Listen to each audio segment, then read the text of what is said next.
నేను గతంలో కూడా వచ్చాను ఇక్కడికి. రామలమ్మ గారు నేను మాట్లాడుతా మాకు రోడ్లు వచ్చినాయి కానీ ఆవిడ అడిగింది అసలు మీరు నిలబడి ఉన్నామా, మేము అందరూ చూడాలి కదా. మేము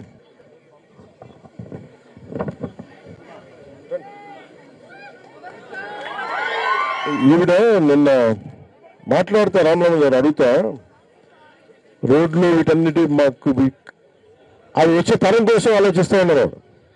మీరు ఏదైతే చెప్పారో ఇక్కడున్న యువత అందరికీ కూడా పిల్లలకి ఉద్యోగాలు ఇక్కడ ఉద్యోగాలు కావాలి, ఉపాధి అవకాశాలు కావాలంటే ఇందాక మీరు కూడా మాట్లాడతా. నీ పేరేంటి బాబు? ఇక్కడ ఇందాక మాట్లాడాం శంకరా. మాట్లాడుతా ఇది చక్కటి ప్రకృతి విలసిల్లే నేల, ఇది చక్కటి వాతావరణం. కానీ ఇక్కడ మనకి ఉపాధి అవకాశాలు లేవు. ఒకసారి ఇలాంటి వాతావరణానికి అలవాటు పడ్డ తర్వాత మళ్ళీ మన మైదాన ప్రాంతాలకు పోయి ఉద్యోగాలు చేసుకునే ఇబ్బంది ఉంది. ఇవన్నీ విలేజ్ అనేది మీ అందరికీ మేజర్ ఉండే ఒక కంప్లైంట్. సో నేను నిన్న గత కొన్ని రోజులుగా మన పర్యటన కోసం మాట్లాడుతా ఇది సేంద్రీయ వ్యవసాయానికి చాలా బలమైన ఆదాయం. సో దీంట్లో కమ్యూనిటీ స్థలాలు, సపోజ్ ఇక్కడ మన కురిడి గ్రామంలో మన పంచాయతీకి సంబంధించిన ఎన్ని ఎకరాలు ఖాళీగా ఉంది అంటే నేను ఏదో ఒక ఉదాహరణకి మన కలెక్టర్ దినేష్ గారు చెప్తా ఉంది ఏంటంటే 400 ఎకరాల పైన ఉందని. ఇది కమ్యూనిటీ సొత్తు, ఇది పంచాయతీ. దీన్ని కనుక యువత మీరు కమ్యూనిటీ పరంగా ఎవరెవరి మన జాతి అంటే ఎవరెవరి మీకున్న తెగలను బట్టి మాకు ఇక్కడ 40% ఎక్కువ మంది ఉంటే శాతాన్ని బట్టి ఏ తెగ ఎక్కువ ఉందో దానికి తగ్గట్టుగా మీరు ఆ యువత ముందుకు వచ్చి నేను కలెక్టర్ గారితో కూడా ఏం ఎక్స్ప్లోర్ చేయమని చెప్తున్నానంటే అసలు అరకు మన ఈ ఔషధ మొక్కలు వేసేది 400 ఎకరాలు ఉంటే దీంట్లో ఎంతవరకు మనం దీన్ని ఉమ్మడిగా వ్యవసాయం చేయొచ్చు, సేంద్రీయ వ్యవసాయం. నేను కలెక్టర్ గారు మాట్లాడుతూ 2,25,000 ఎకరాలు కాఫీ తోటలు వేస్తా ఉన్నాం ఇక్కడ. అది బోళ్ళంత ఆదాయం వస్తూ ఉంది. అది ఇంటర్నేషనల్ బ్రాండ్ కూడా పోతా ఉంది. కరెక్ట్గా నిన్న మన ముఖ్యమంత్రి గారి కాన్ఫరెన్స్లో కూడా మాట్లాడుతూ 1,00,000 ఎకరాలు అదనంగా దీన్ని చేయగలం. దీని మీద చేస్తే మన పోడు భూములు కానీ జిరాయితీ భూములు కానీ పోడు పట్టాలు కానీ జిరాయితీ పట్టాలు కానీ ఉన్నాయి గుర్తించారని. సో దీనివల్ల ఏం జరుగుద్ది అంటే మీరు కనుక పని చెయ్యాలి అని అనుకుంటే మటుకు ఖచ్చితంగా దీనికి ఒక ఆదాయం వచ్చే మార్గాలు ఉన్నాయి, ఉపాధి వచ్చే మార్గాలు ఉన్నాయి. మనం ఈరోజు కూడా ప్రభుత్వంలో కష్టం ఏంటంటే మనం పని చేయకుండా డబ్బులు రావాలి అంటే డబ్బులు రావు. నాలాంటివి పని చేస్తేనే డబ్బులు వస్తాయి. పని చేయకుండా మనం కూర్చోబెట్టి ఒక్కటి చాలా స్పష్టంగా ఉంది. గౌరవ ముఖ్యమంత్రి నారా చంద్రబాబు నాయుడు గారి నాయకత్వంలో కుటుంబ ప్రభుత్వం పని కల్పించడానికి సంసిద్ధంగా ఉన్నాం, ఉపాధి కల్పించడానికి సంసిద్ధంగా ఉన్నాం. అలాగే ఎలాగ మనం ఉపాధి కల్పించవచ్చు అంటే మీ అందరికీ అక్కడ అమ్మ మీరు దింస నృత్యం చేస్తారమ్మా, మీరు వాళ్ళకున్న కళ స్కిల్, వాళ్ళకి డబ్బులు ఇచ్చే స్కిల్ అవ్వాలి, అది డబ్బులు ఇచ్చే ఒక స్కిల్ అవ్వాలి. అది ప్రతిసారి ఇప్పుడు మన సాంస్కృతిక శాఖలో ఏం చేస్తున్నారు టూరిజంలో అంటే వాళ్ళు కూర్చోబెట్టి ఒక 10 మంది 20 మంది వస్తే వాళ్ళకి ఏదైనా మిగతా జిల్లాలకు పోయినా ఎటు పోయినా కానీ వాళ్ళు డబ్బులు వచ్చే పని ఉపాధి కల్పించాలి. ఇలాంటివన్నీ ఆలోచిస్తూ ఉన్నాం. ప్రస్తుతానికి ఒక కురిడి గ్రామానికి నేను కలెక్టర్ గారిని ముందు అడుగుతాను, ముందు ఇక్కడ సామూహికంగా ఇక్కడ కూర్చోబెట్టి కలెక్టివ్ ఫార్మింగ్ ఏదైనా చేయగలం, ఇక్కడ ఉపాధికి యువతకు ఉపాధి అవకాశాలు కల్పించేది. ఇక్కడ ఉసిరి, లెమన్ గ్రాస్ కానీ పామ్ రోజు ఏంటిది అరోమాటిక్ ప్లాంట్, ఓకే, దమనం లాంటి మొక్కలతో పాటు బ్లూబెర్రీస్, డ్రాగన్ ఫ్రూట్, యాపిల్, ఇది మన లంబసింగిల్ యాపిల్ ఉంటుంది, అది మన ఇక్కడ కూడా పండొచ్చు. స్ట్రాబెర్రీస్ మీరు పంచగని పోతే మహారాష్ట్ర దగ్గర స్ట్రాబెర్రీస్ వేస్తారు. అంటే నాకు అనిపించింది అంటే ఇంత పచ్చగా ఉంది భూమి, ఇంత అద్భుతంగా ఉంది ఇక్కడ. కనీసం మీరు ప్రతి ఒక్కరు కూడా మీ పెరట్లో కూడా వేసుకోవచ్చు. కనీసం ఒక 25 గజాలు ఉన్నా కానీ మేము పెరట్లో పెంచుకోవచ్చు. దాని ద్వారా అందరూ 25 గజాల నుంచి కలెక్టివ్ చేసిన 500 ఇళ్ళు ఉన్నాయి ఇక్కడ, 500 మంది జనాభా ఉన్నారు. ప్రతి ఒక్క ఇంత స్థలం ఖాళీగా ఉంది, ఎదురుగా అంత స్థలం ఖాళీగా ఉంది, దారి పొడవుతో ఖాళీగా ఉంది. ఇది కనుక మనం చేసుకోగలిగితే, ఉమ్మడి వ్యవసాయం కనుక చేసుకోగలిగితే చాలా ఆదాయం వస్తుంది పంచాయతీకి. ఏ తెగకి, ఏ గిరిజన తెగకి సంబంధించి మీరు అంత శాతం కనుక మీరు అందరూ కూర్చొని సమిష్టిగా రచ్చబండలో కనుక మీరు కూర్చొని ఒక ఒప్పందానికి రాగలిగితే, ఇది నేను జాతీయ ఉపాధి హామీ పథకం ద్వారా మన ప్రభుత్వ నిధులు కూడా అవసరం లేదు, స్ట్రైట్ గా మన కూర్చొని సెంట్రల్ గవర్నమెంట్ ఫండ్స్ తోటే ఇది మన ముందు మీకు ఉపాధి అవకాశం కల్పించగలం. అంటే మీకు ఎలా ఉందంటే మీరు కనుక ఈ పంచాయతీ రాజు, ఇది నేను ముఖ్యమంత్రి గారి కూడా ఇబ్బంది పెట్టను. నేను మీకు ఉపాధి అవకాశం కల్పించాలంటే ముందు నాకు ఈ కురుడి గ్రామాన్ని కానీ ఒక ఎక్స్పెరిమెంట్గా మనం చేయగలిగితే ఇది పంచాయతీరాజు అటవీ శాఖ భాగస్వామ్యం ద్వారా మార్కెట్ లింక్ పెట్టుకుంటాం.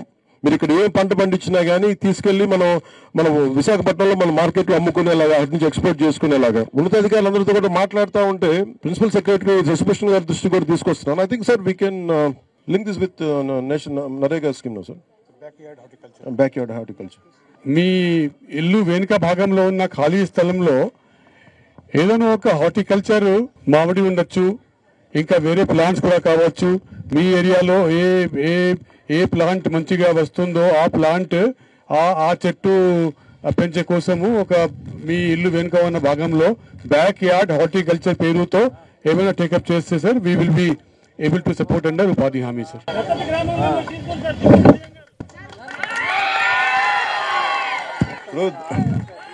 ఒక నిమిషం అలాగే దత్తత అనేది దత్తత తీసుకోవద్దు. ఎందుకు వస్తాను ఇక్కడికి అన్ని అంటే నేను దత్తతని కాదు, మీకు నేను చేసి పెడతాను కదా. దత్త గ్రామం కాబట్టి ఇక్కడికి వచ్చాను నేను. అంటే ఇప్పుడే నేను ముఖ్యంగా మనకి గ్రామ దేవతలు అంటే 2 రకాలుగా చూస్తా ఉన్నాను ఎంప్లాయ్మెంట్. ఎవరికైనా సరే మీకు కానీ మీరందరూ కలెక్టివ్గా 10 సెంట్లు కనుక భూమి మీకుంటే దానికి నిధులిచ్చి 3 సంవత్సరాలు నిధులిచ్చి మీరు ఆదాయం వచ్చే మార్గాలని మీకు పంచాయతీరాజ్ శాఖే తీసుకుంటుంది. ఇది మీరు నరేగా జాతీయ ఉపాధి హామీ పథకం కింద మీకు వస్తాయి.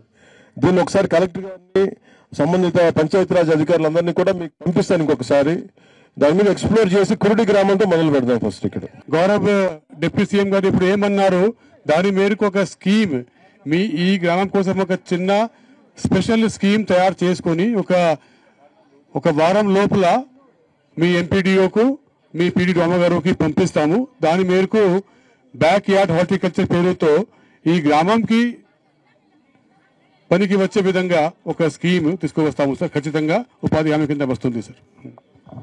అంటే మీకు బ్యాక్ యార్డ్ అంటే మనకు అర్థమయ్యే భాషలో చెప్పాలంటే పెరట్లో, మన ఇంటి దొడ్లో కానీ మన ఇంటి పెరట్లో కానీ చిన్న మనం పెంచుకునే తోటది. ఇది మీకు అర్థం కావడానికి. అలాగే 2 ఇదే విదేశాల్లో కనుక ఇంత భూమి కనుకుంటే దీన్ని ఒక టూరిజం సెంటర్ చేస్తారు కురుడి గ్రామాన్ని. ఇప్పుడు ఉదాహరణకి మీకు చాలా సార్లు మన షూటింగ్లు చేస్తూ ఉంటారు. మీరు కనుక షూటింగ్లో ఇబ్బంది పెట్టకపోతే ఇక్కడున్న ఇళ్ళు ఉన్నాయి, మీరే హోమ్ స్టే అంటాం. మీరే ఎవరన్నా యాక్టర్స్ ఎవరన్నా వస్తే మీరు మీ ఇల్లు అద్దెకి ఇవ్వండి వాళ్ళకి, కొంచెం 2-3 రూములు బాగా చేసుకోండి. కాదు ఇక్కడ అంటే నేను చెప్పేది టీవీ సీరియల్స్ దగ్గర నుంచి అంటే ఉపాధి ఎలా వస్తుంది, అవకాశాలు ఉన్నాయి. ఒకరికి ఇలాంటి కొండల నడుముండో గ్రామంలో షూటింగ్ చేయాలా? అలా కాదు, ఇది అలా కాదు.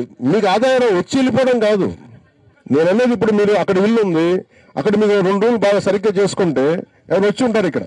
అంటే ఇది పైగా ఎక్కడ విదేశాల నుంచి వస్తారు, లేదంటే వేరే ఊళ్ళ నుంచి వస్తారు.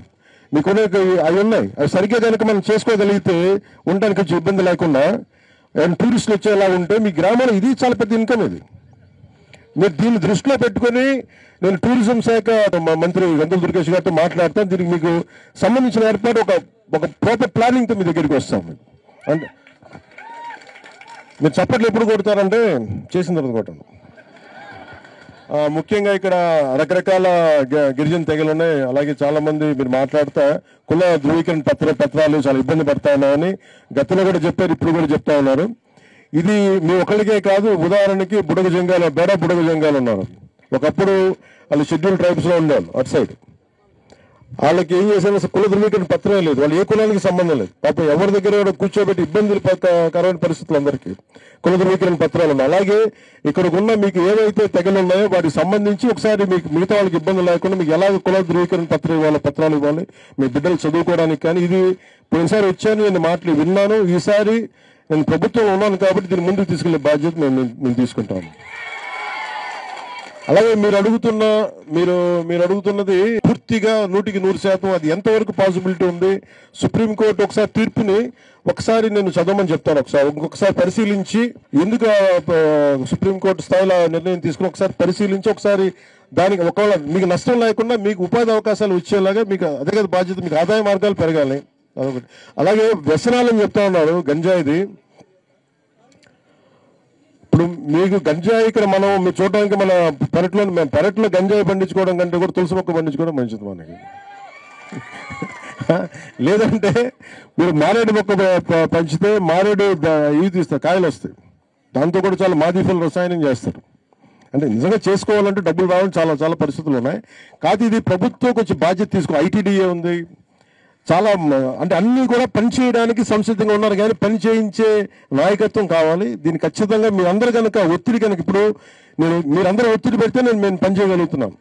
ఇప్పుడు మీరు వాలంటీర్స్ గురించి అడిగితే నేను ఎందుకు ఇబ్బంది పడకుండా సమాధానం తీసుకున్నానంటే పని చేయడానికి సిద్ధంగా ఉన్నాను కాబట్టి. మీరు ఒక మాట అంటే పట్టడానికి సిద్ధంగా ఉన్నాను. మీరే ఇబ్బంది లేదు. మీరు ఒక మాట మాట్లాడు అంటే 2 మన అరకుకు సంబంధించి 2 మన పార్వతీపురం మన్యం సంబంధించి మేజర్గా మేము అనుకున్నది ఇమీడియట్గా ఉద్యోగాలు కావాలి, ఉపాధి అవకాశాలు, పరిశ్రమలు వస్తే పరిశ్రమలు రావు ఇక్కడికి. ఓన్లీ టూరిజం మీద బేస్ అయింది. టూరిజం మీద బేస్ అయింది. 2 సేంద్రీయ వ్యవసాయం, ఆర్గానిక్ ఫార్మింగ్. ఈ రెండింటికి సంబంధించి యువతకు ఉపాధి అవకాశాలు రావాలి. 1 టూరిజంని డెవలప్ చేయటం, 2 మనకి చాలా గ్రామ దేవతలు చాలా మంది ఉన్నారు ఇక్కడ.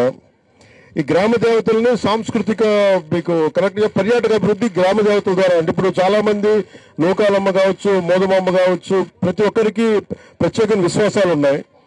మీరు కనుక ఇప్పుడు మనకు ఆ మూలట నేను పోయి శివాలయం గెట్టబోయాను నేను. అలా కనుక మీరు గ్రామ దేవతలను కూడా ఒక సర్క్యూట్ లాగా మనకున్న అరకు ప్రాంతాల్లో ఉన్న అన్ని గ్రామ దేవతలను కూడా సర్క్యూట్ లాగా తయారు చేస్తే ఇది మీకు ఈ గిరిజన గ్రామ దేవతలు విశ్వాసాల ఆధారంగా సాంస్కృతిక పర్యాటక కేంద్రాలుగా అభివృద్ధి చేస్తే దానివల్ల అదనంగా కొంత ఉపాధి లభిస్తూ ఉంది. అలాగే మీరు కొత్తగా కనుక పండుగలు కానీ ఉత్సవాలు కానీ పర్యాటకులు కొత్త అనుభవం యువత ఇప్పుడు సపోజ్ మనం కేరళ పోయామనుకోండి.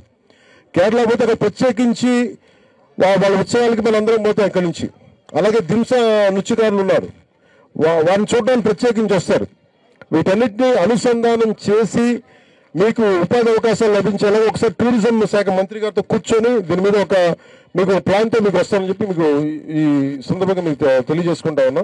మీరు ఒక్కటి ముఖ్యంగా కురుడి గ్రామస్తులు కానీ అరకు కానీ పాలంటే ఇది చాలా అందమైన ప్రాంతం. ఈ ప్రాంతం నిర్మాణాలు ఎలా ఉండాలంటే ఈ అందాన్ని మరింత పెంచేలా ఉండాలి, కానీ అందాన్ని చంపేసేలా ఉండకూడదు.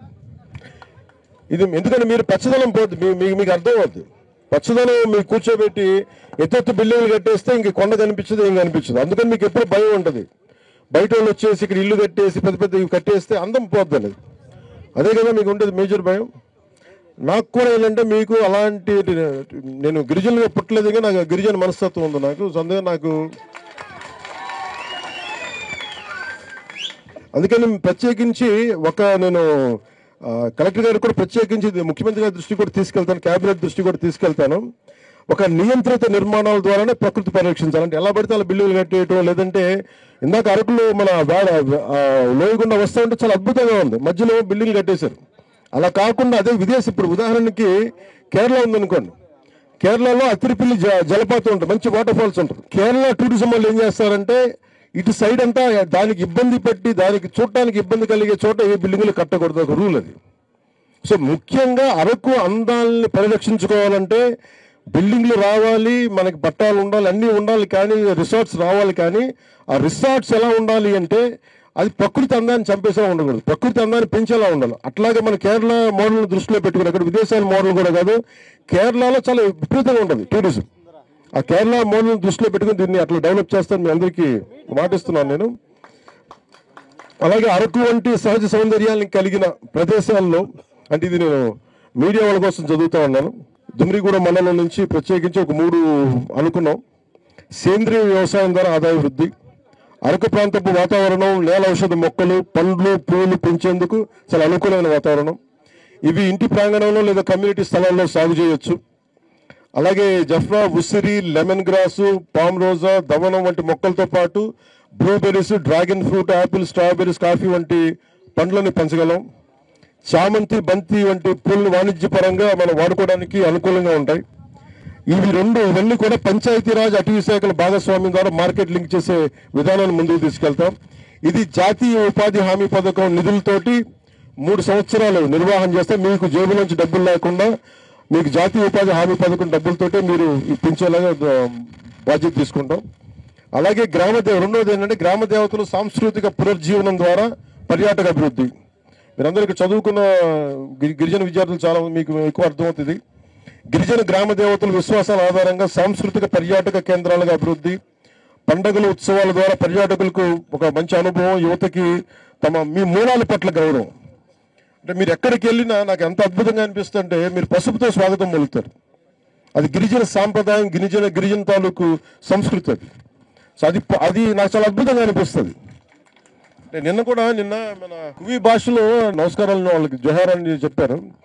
ఎందుకు చెప్పానంటే అది భాషల్ని గౌరవించే సాంప్రదాయం. నేను అలాంటి ఆలోచన విధానం నుంచి వచ్చింది నేను. అందువల్ల నాకు మీ సంస్కృతి సాంప్రదాయాలని పరిరక్షించాలని చెప్పి కూటమి ప్రభుత్వం మనస్ఫూర్తిగా విశ్వసిస్తుంది. దానికి తగ్గట్టుగా మేము ముందుకు తీసుకెళ్తాం. అలాగే నియంత్రిత అడ్డు లేకుండా నిర్మాణాలు, ప్రకృతిని ధ్వంసం చేసేది కాకుండా ప్రకృతిని పరిరక్షించే నిర్మాణాలు ఉండాలి. ఆ నియంత్రణ అభివృద్ధి వల్ల ప్రకృతి సహజ సౌందర్యం కోల్పోవడానికి, జీవవైద్యం అంటే ఇష్టారాజ్యంగా అనియంత్రిత అభివృద్ధి పట్ల ప్రకృతి అంటే ఇష్టారాజ్యంగా కట్టేస్తే బిల్డింగ్లో వైవిధ్యం అంతరించిపోద్ది. వన్య ప్రాంతాల మధ్య నిర్మాణాలు ఈ ప్రభావాన్ని మరింత తీవ్రతరం చేస్తాయి. అరకు వంటి సహజ సౌందర్యాన్ని కలిగిన ప్రదేశాలు అభివృద్ధి చేస్తూ ప్రకృతిని కాపాడాలంటే ల్యాండ్ యూజ్ మ్యాపింగ్ అంటారు దీన్ని మన అడ్మినిస్ట్రేటివ్ పరిభాషలో. ఈ ల్యాండ్ యూజ్ మ్యాపింగ్ ని ఒకసారి కలెక్టర్ గారి దృష్టికి తీసుకొస్తున్నా. ఇప్పుడు మనకున్న కురుడి గ్రామం అందం పోకుండా ఆదాయ మార్గాలు రావాలి, జీవనోపాధి పెరగాలి. అలాగే ఆ కూలిపోతున్న ఇళ్ళకు కూడా కొంచెం అందంగా ఉండేలాగా, ఇంక 10 మంది బయట వాళ్ళు వచ్చి ఉండేలాగా, వాళ్ళకి ఆదాయం వచ్చేలా ఎలా చేయాలనేది మీరు ఒకసారి if you could give me a plan then will try to execute it. అలాగే పంచాయతీ ఆధ్వర్యంలో నియంత్రిత నిర్మాణ శైలికి ప్రాధాన్యత, అలాగే పర్యాటక కేంద్రాల ప్రణాళికాబద్ధ అభివృద్ధి, అలాగే ఏదైనా సినిమా షూటింగ్లకి రావాలనుకున్నా, ఎందుకంటే చాలా డబ్బులు ఎక్కువ వస్తాయి ఇక్కడ. నెంబర్ ఆఫ్ టీవీ సీరియల్స్ వచ్చినా ఇంకోటి వచ్చినా చాలా మీకు ఎక్కువ ఆదాయం వస్తుంది. అలాగే ఇక్కడ ప్రత్యేకించి సినిమాటోగ్రఫీ మంత్రి గారితో కూడా మాట్లాడతాను. ముఖ్యంగా యువతకి ఇంకొక ఉపాధి ఏంటంటే మీరు షూటింగ్లు జరిగితే మీరే ఇక్కడ మీరు కూర్చోబెట్టి కొంత లైటింగ్ అంటే మన సినిమా రంగానికి సంబంధించి ఏదైనా ప్రత్యేకించి ఒక అవుట్డోర్ యూనిట్ ఇక్కడ పెట్టగలిగితే, ఒక 5-6 యూనిట్లు పెట్టగలిగితే చాలా దాదాపు ఒక 2000 మందికి ఉపాధి అవకాశాలు లభించే అవకాశాలు బలంగా ఉన్నాయి. దాని గురించి కూడా ఒకసారి మీకు పరిశీలిస్తాం ఖచ్చితంగా. ఎందుకంటే మీరు చదువుకున్నారు, అలాగే మీకు అభివృద్ధి ఉండాలి మనస్ఫూర్తిగా నేను కోరుకుంటూ, ఇది ప్రత్యేకించి ఈ గ్రామానికి నేను నా తరపు నుంచి ఒక 5 లక్షల రూపాయలు మా పంచాయతీకి నేను పంపిస్తాను. ఎందుకంటే ఇది నా గుండెల్లో నన్ను ఆదరించిన గ్రామం, ఇది నా కష్టాలను చూపించిన గ్రామం ఇది. అంటే నాకు ఆ నీళ్ళు ఆ రోజు తోడుకుంటే నాకు చాలా బాధ అనిపించింది.